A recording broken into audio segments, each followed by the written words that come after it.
தினம் ஒரு தியானம். பாவிகளை ரட்சிக்க கிறிஸ்து இயேசு உலகத்தில் வந்தார்.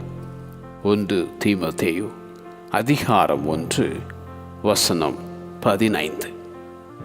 அவராலே அன்றி வேறொருவராலும் ரட்சிப்பு இல்லை. நாம் ரட்சிக்கப்படும்படிக்கு வானத்தின் கீழங்கும் மனுஷர்களுக்குள்ளே அவருடைய நாமமே அல்லாமல் வேறொரு நாமம் கட்டளையிடப்படவில்லை. தேவன் ஒருவரே, தேவனுக்கும் மனுஷருக்கும் மத்தியஸ்தரும் ஒருவரே.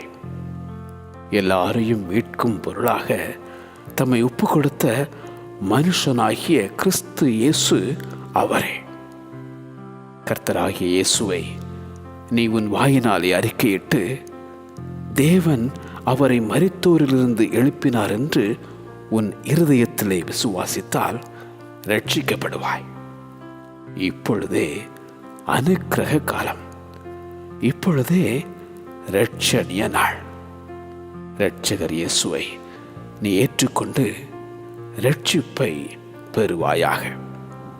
பாவிகளை இரட்சிக்க கிறிஸ்து இயேசு உலகத்தில் வந்தார்.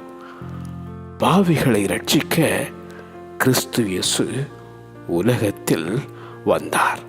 ஆமென்.